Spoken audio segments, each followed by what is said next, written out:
வணக்கம்டா வீணடிக்கப்பட்ட முத்துக்களே. என்னடா அவங்க டெய்லியும் தலைவரை பற்றி பேசுகிறதும் ஏதோ கருத்து சொல்கிறதும் டெய்லி ஒப்பாமல் பேசுகிறீங்கன்னு நீங்கள் நினைக்கிறீங்க. அது நேற்று போட்ட வீடியோவே எங்களுக்கு தெரிஞ்சிச்சு. அதனால கொஞ்சம் ட்ராக் மாறி ஒரு மூவி ரிவ்யூ பண்ணலாமேன்னு இப்போ பண்ண போகிறோம். அப்படி என்ன மூவி பற்றி பார்க்க போகிறோம்னா, கொஞ்சம் பழைய படம் தான். இது ஒரு ஹாலிவுட் படம், ஆனால் தமிழ் டப்பிங்லேயே இருக்குது. ஆனால் உங்கள் டைமுக்கு ஒரு ஒருத்தான வாட்சான படமாக இருக்கும், அதுக்கு நான் கேரண்டி. சரி, இந்த படத்தை பற்றி பார்ப்போம். இந்த படத்தோட பேர் இன்செப்ஷன். டைரக்டர் வந்து கிறிஸ்டோபர் நோலன். அப்புறம் ஹீரோ யாருன்னா நம்ம டைட்டானிக் பட ஹீரோ. அவர் பேரு வாயில வராது, இருந்தாலும் சொல்கிறேன்.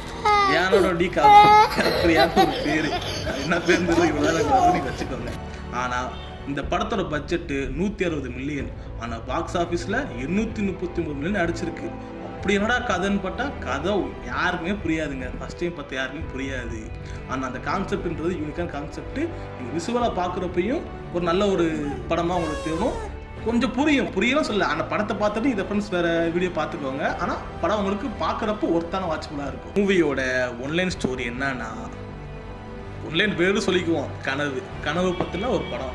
கனவுல என்ன படம் நடக்கும்னு கேட்டிங்கன்னா, இதை பொறுத்த வரைக்கும் ஒரு கேங் இருக்குது. அந்த கேங் வந்து பெரிய பெரிய பணக்காரங்க, இந்த கார்பரேஷன்காரங்களாம் இருக்காங்களே, அவங்க கனவுக்குள்ளே போய் ஒரு ஐடியாவை விதைக்கணும். அதுதான் அந்த கான்செப்ட். இவங்க பண்ணுற வேலையே அதான். அதாவது கனவுக்குள்ளே போய் அந்த கனவுக்குள்ளே போய் அந்த ஒரு பணக்காரரோட மனசை ஒரு மாதிரி ஐடியா பண்ணி கெடுத்து விட்டு வரதான் அவங்க வேலை.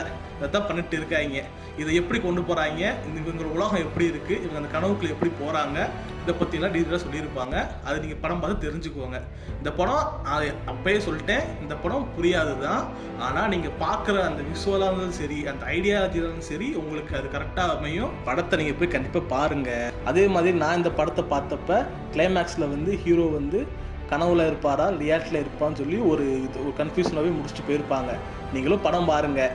அந்த கன்ஃபியூஷனில் உங்களுக்கு அந்த படம் பார்த்துட்டு எது அவங்க எங்கே எப்படி இருக்காங்கன்னு சொல்லி நீங்களே என் கமெண்ட்டில் வந்து சொல்லிடுங்க.